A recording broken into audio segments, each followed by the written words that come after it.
Hello, friends.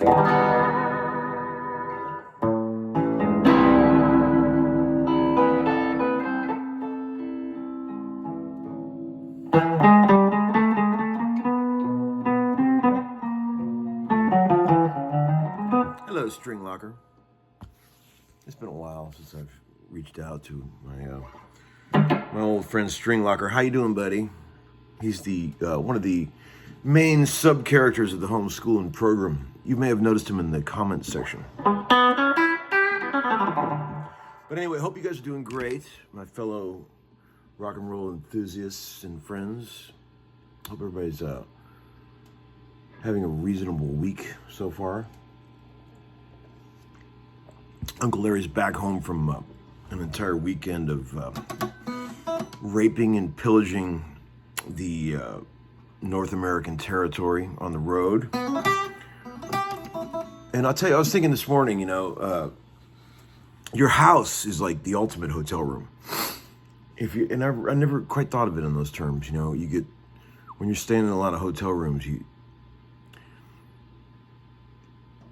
kind of sort of get used to that routine, and you get home and you realize, man, this is the ultimate hotel. This place is nice. I would pay several $100s a night for this place.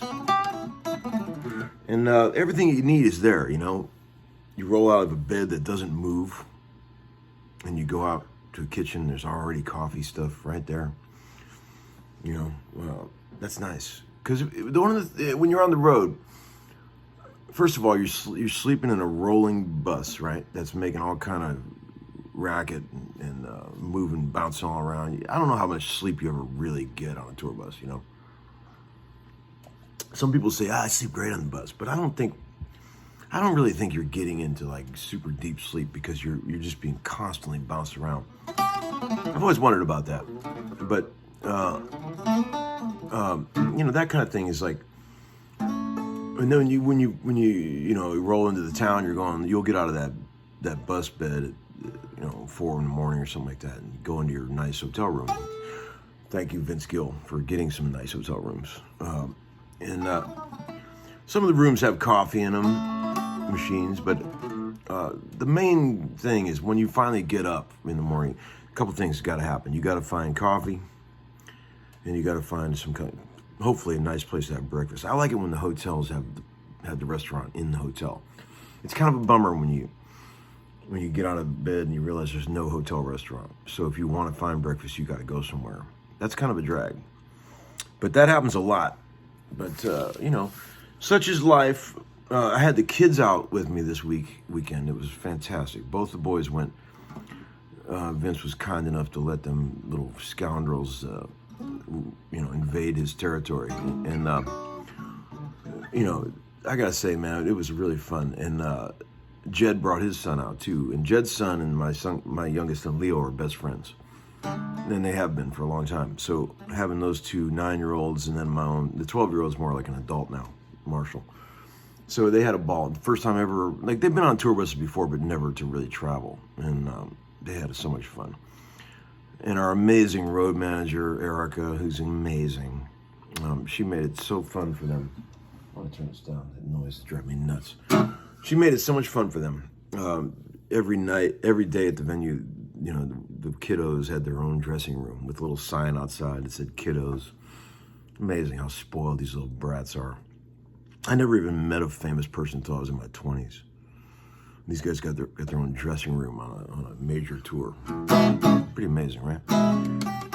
But they had a ball, and when it was finally over and we pulled back into Nashville, and we got all our stuff off the bus and got the boys back in my truck, and the bus was driving away. Leo looked at the bus and he was like, "It feels like the world is ending." I know that feeling. I told his mother that too, and she said, "Yes, I know that feeling." When you're on a tour, you go out for however many times, how many days, 3 days, 5 days, 2 weeks. It's like your own world there. It's a little bubble that you travel in. It's a traveling bubble, and then when it's over just as fast as it started, and everyone separates. They take off and man, you're back to whatever you had right before that tour started. It's just back to you and your own hollow, shitty life. I'm just kidding. That's a joke. I told you that joke before. My friend Jerry used to say that all the time. After a good session, he'd say, all right, now, back to my hollow, shitty life. But a Leo felt that feeling for the first time. And man, it's crazy. You know, these people become really close friends when you're out in this little bubble. You know, and I've noticed from the very first tours I was ever on, you get so close with these people, and then as soon as the tour's over, you never talk to them. That's not entirely true in this case with the Vince Gill gig, because we do work together a lot outside of the tour, you know. But most of my musical acquaintances, we don't really hang out, you know. Like, there's only a few friends I have that'll come over, you know, I'll go out to dinner with, but we're very close musical acquaintances, you know. That's just the life of a musician. That's how it is. And it's pretty crazy. You know, I got a lot of things to talk about, so I better get moving. I don't want this to get too long. Let's see. I even made a list of things that I wanted to talk about. Dann Huff, his record, got released a couple of days ago, and I should have done a little, you know, they've already sold a shit ton of them, and of course they did, because it's fucking Dann Huff. But his record got released on the 30th of last month. And I will put a link in my video here and talking about that, where you can go check that out. That's a killer record. I promise you guys are going to dig it. It's being distributed by Baked Alaska, which is the same record label that distributed my record and several others. Baked Alaska is going to be a household name with you guys. They're going to start, anything that's cool is going to be coming through Baked Alaska. So just get used to that. But Dan's record is awesome. I've already heard it. It's killer. I'm actually working with Dan today. We're doing 2 days of Keith Urban sessions, but he doesn't start till noon. Dan likes to start late. But it'll be great to get the old band back together. You know, the old Keith Urban band that was the band really that made the records that made Keith huge. Me, Chris McHugh, Dann Huff, Jimmy Sloas was the original bass player. I don't think he's on these sessions. I think we got Mark Hill today, but it'll still be great. But first time we've all played together in a studio in probably, you know, 15 years, something like that. So it should be great. We used to call our little combo, me and Jimmy and Chris McHugh. We played on a lot of records together, that little trio. We called ourselves Miles of Ass. I don't know why we called it that, but that's what we called it. Because we're dumbasses. That's why we called it that. Most people come up with a cool name, the Wrecking Crew, or, you know, the Swampers, but we had Miles of Ass. So, and then on June 27th, there's a gig at Third and Lindsley celebrating Nick Govrik's record release party. Boom! That record that we slaved away on, me and Nick, trying to bring those amazing songs that he wrote to life, and we totally did it. They turned out great. Great record, fun to listen to. Nick's amazing. He's kind of like Randy Newman meets Sly Stone, you know. And I'm also working on a record with Josh Rawlings, who's the guy that runs Baked Alaska. That record's coming out. We're gonna have so many records that you guys are gonna wear your turntables out. Here's an old one of the items that I found on the road on my blood-soaked guitar finding orgy that I'm on.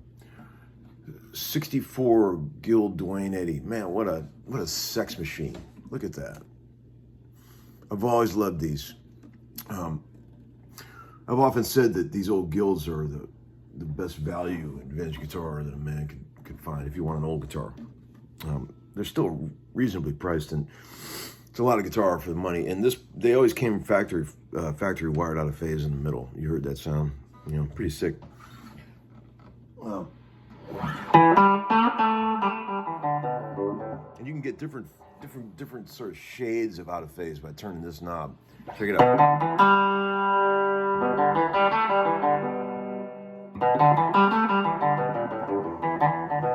We were joking around on the road, Jedd and I, and Ebo, like somebody should make a pedal that gives you that sound. Wouldn't that be amazing? Out of phase pedal. Here's what the neck pickup sounds like by itself. These are great sounding guitars.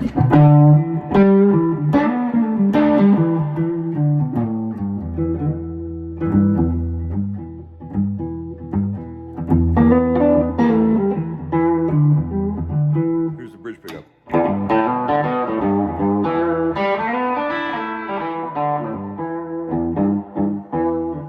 at this thing. This thing covered in just patina. Look at these cool knobs. See, this guitar is an anomaly because the serial number dates it to 64, but any Duane Eddy I've ever seen with those clear knobs, those white knobs, is a 62. So I'm not really sure what's going on with this guitar. But these have a lot of character. This would be a good studio guitar for a fella, you know, if you wanted to come with some weird sounds. And I bought a bunch of other shit. What else? Here, I'll show you. On the blood-soaked guitar finding Orgy. This is a cool one. 74 thin line in really nice shape. Super lightweight, amazing neck. Oddly good for a 74. The neck, the neck shape, God, it feels like a, man, you would never know this is 74 by the neck shape. It's really comfortable, really cool. Plays great. Has a bit of an electronic problem going on right now. It's like some kind of loose ground wire or something's going on in there. So I'm gonna get that fixed. I don't know if I'm gonna keep this one. I don't know. This may be available at some point after I get it fixed up. But man, these are cool guitars. Yeah. You don't even need to plug it in. Another one, just a bit of an anomaly. The body and the neck have the exact same wear. Clearly have been together for a long time, but the headstock says Telecaster Custom instead of thin line, which most of them say. I bought this from Drew at Guitar House, and he believed it was original. And Ebo and I both, even though we can't find any examples online, it seems like this is something that would have happened at Fender. If you have any inside info on that, please let me know. Either way, it's a fucking cool guitar. What else? Oh, I probably should plug in this 1970 Strat for you. Yeah, I haven't even done anything to this guitar at all. Just got it out of the box. I noticed that the tone controls aren't working, but that's probably just a loose wire, nothing big, but it sounds killer. Check it out. Let me turn this amp back up.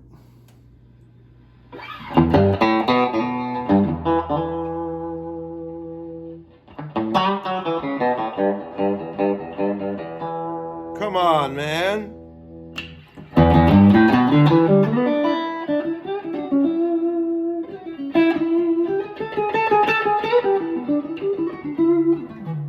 Man.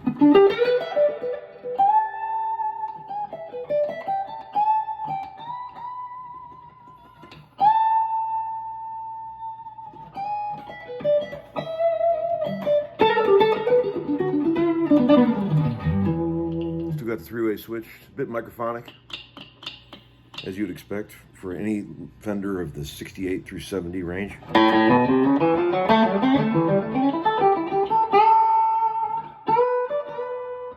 don't know why they're all microphonic. I have no idea. It's amazing to me. Every 68 Tele I've ever played has microphonic pickups. All these Strats of this era, they're all microphonic. These are hard to find, these Hendrix era 4-bolts, man. These are not easy to find. Man, that middle pickup is a banger.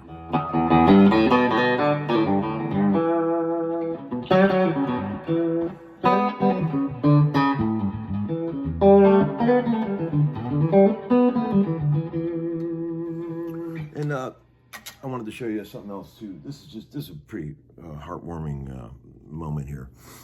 You know, remember I told you that Robert Keeley, the pedal maker guy, is the fucking sweetest guy that ever walked on this planet. I swear to God, I've met a lot of sweetheart people. That boy is something special. I knew it from the moment I met him. He's a different guy. Maybe he is Jesus. Maybe Robert Keeley is Jesus. He kind of seems like it. But anyway, look at this video. Remember when I showed you that I made a video of Marshall, my little boy, playing through that fuzz octave pedal that Keeley made. Robert saw that, and look what he did. This is insane. He just sent me this video. Look at this. Here, I'm gonna get it to play here. Jamming on the Van Halen. Make sure you take... Let me start it over. Hey, Marshall, who am I imitating? That was the best. You got the coolest guitar teaching dad in the world. So when you're pounding out those Pantera riffs and jamming on the Van Halen, make sure you take this off so you can double tap here and you can go all wet back and forth. So you can do dive bombs. You can set this up for a temporary dive bomb. So if you don't have your Van Halen guitar. So really appreciate you. Got your name on here, made especially for you. Keep up that fabulous guitar work with those wonderful fingers you have. I mean, come on. I showed that to Vince when we were sitting on the bus. I swear to God, we both teared up. I looked at him and said, "You're crying too, aren't you?" And he goes, "Yep." I think I'm crying right now. What a sweet guy. It makes me want to have an entire Keeley pedal board, and just with every pedal that I have being Keeley. What a good dude. What else can we get into here?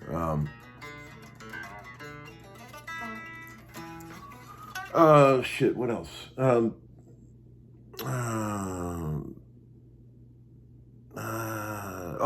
One last thing. I don't know why I'm bringing this up, but it's just a point of interest. Every morning, usually I'll spend 30 minutes or something going down some YouTube wormhole, which I like to do. I'm sure you guys like to do the same thing.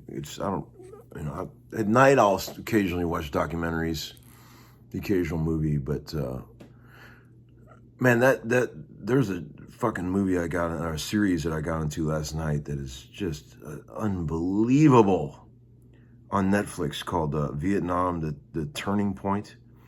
I know you guys know I watch a lot of Vietnam, but I've never seen this before. It's a multi-part series about Vietnam. The Turning Point is what it's called, and it is so well done. Oh my God.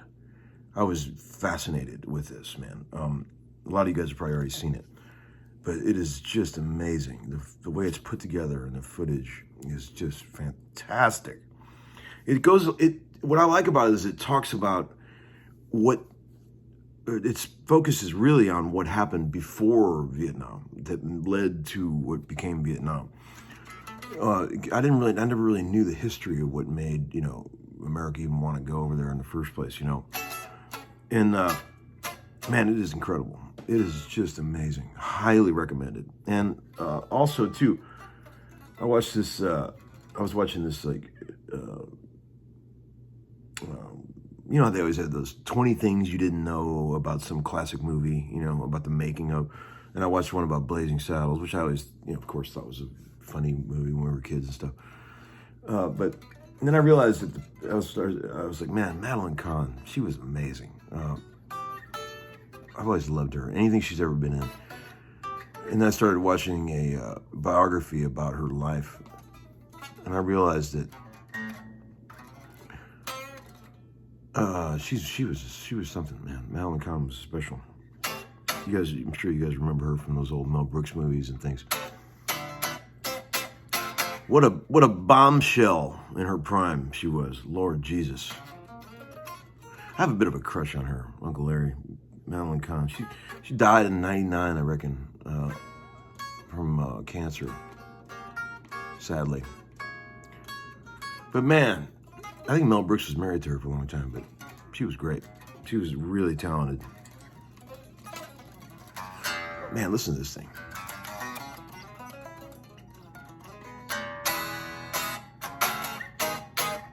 It's happy. All these parts are happy together. Imagine me, do I think about you. They're happy together. All these parts, they're all going, yeah, we like being a guitar.